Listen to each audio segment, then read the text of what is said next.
Hello, everybody. Welcome to Module Six's content presentation. This week, we are covering the Social Psychology textbook, chapters 9 and 10, the Theories in Social Psychology textbook, chapter 7, and the articles by Leary and Rand. Hope you enjoy my presentation. Hello again. This is my content discussion presentation for Module 6.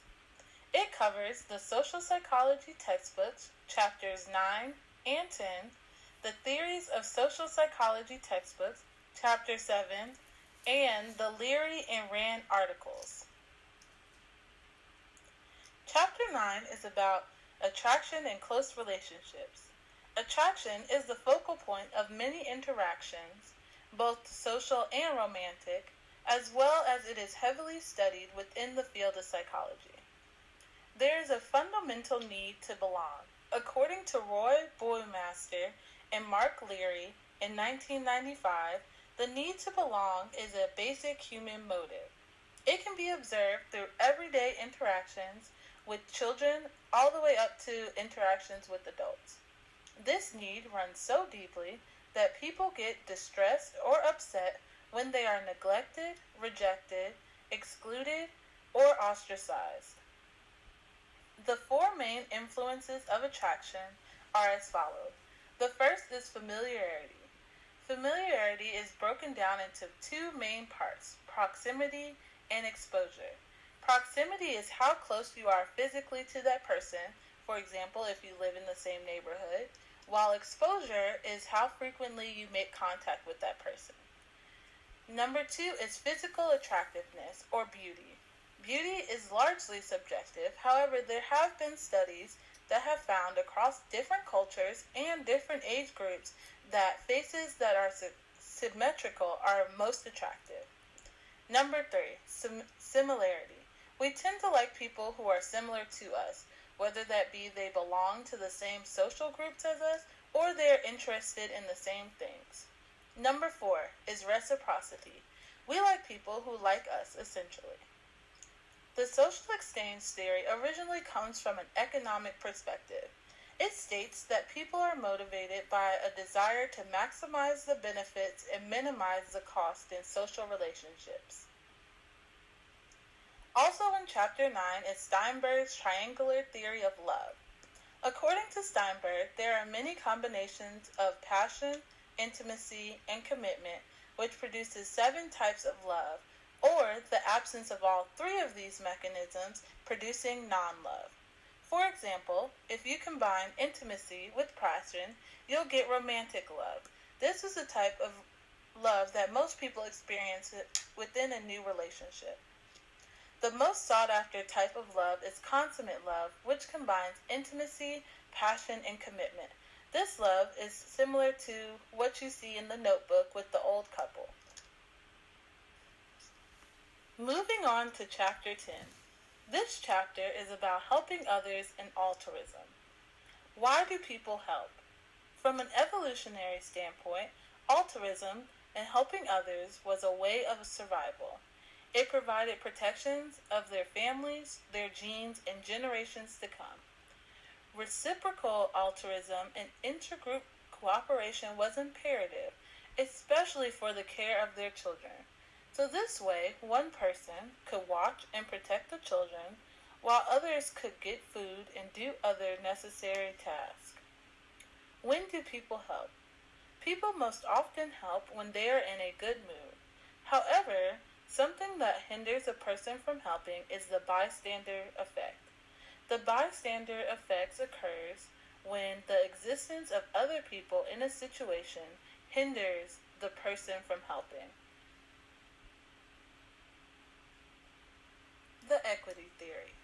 This theory stems from an economic standpoint similar to the social exchange theory. The equity theory was first introduced as an explanation of the fairness of exchanges between employers and their employees. This theory has grown beyond the employee-employer relationship and can be applied to other types of relationships, both romantic and otherwise. This falls under the social exchange umbrella because fairness in relationships are determined based on input and output ratios. This theory states that each partner is entitled to rewards and costs in a relationship in proportion to the contribution each partner has made as well as the cost each partner has incurred. One of the major concepts in the equity theory is that people seek to gain rewards while avoiding costs. Rewards are generally positive or pleasurable stimulus, while costs are often dissatisfying or negative things. This theory has become the framework in which to view relationships as we go forward in the world of psychology, as well as one of the guidelines to having a successful relationship. Continuing in Module 6 is the article Why Seemingly Trivial Events Sometimes Evoke Strong Emotional Reactions. The Role of Social Exchange Rule Violations. This study was conducted by Leary, Diebels, Youngman, Sereno, and Fernandez in 2014. Their study sought to understand people's emotional reactions to displeasing situations.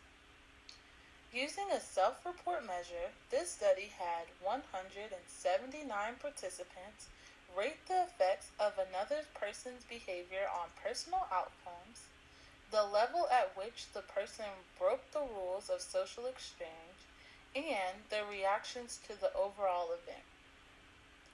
This study found that the intensity of a person's reactions to a social event is both the result of substantial outcomes and their perception of the role violation. The next article is called Social Heuristics and Social Roles. Intuition favors altruism for women but not for men. This article was written by Rand, Briscoes, Everett, Caperno, and Bersillo in 2016. One of the fundamental questions in this study was, are humans intuitively altruistic? Research suggests that women are more likely to behave in a more altruistic or helpful manner than men, and that women are also more reprimanded or punished for not being altruistic than men. This could result in women adopting an altruistic mindset subconsciously as a way to avoid punishment. By using a meta-analysis of 13 new and 9 outsourced experiments, it was found that by encouraging the use of intuition rather than the use of negotiation or deliberation, more giving took place within the dictatorship game among women, but not in men. This study also indicated that the more women described themselves with masculine traits, the more deliberation took place over intuition, which decreased their overall levels of giving within the game. The findings of this study also highlight the relationship between gender and helpfulness. This concludes my presentation for Module 6 on attraction, close relationships, social exchange, and helpfulness. Thank you all so much for watching my video, and I hope that you enjoyed it and found it educational. These chapters were extremely important to me because as a young 23-year-old, I am in Erikson's 6th stage of development, which is intimacy versus isolation. So close relationships are very important to me, and in this stage, you're supposed to form these relationships and form bonds with people so that you don't feel isolated. And so it was really insightful to me to be able to read this from another perspective, not necessarily Erikson's, but find out that love and the need to belong is super important. I also thought the chapter on helpfulness and altruism was important because we should all strive to be more helpful in our daily lives just as Jesus was helpful in his. So my questions for Module 6 are as followed. Many factors influence whom people are attracted to. They include physical attractiveness, proximity, similarity, and reciprocity. Which do you think is the most impactful and why? Number 2. Do you believe that you are naturally helpful or altruistic, or is it something that you have to work on daily? Describe an instance where you were altruistic. How did it make you feel? Did it make you want to help others more or less? And number 3, how does being altruistic bring non believers to Christ? How could being unaltruistic in your daily life turn them away from wanting to get to know Jesus? Thanks.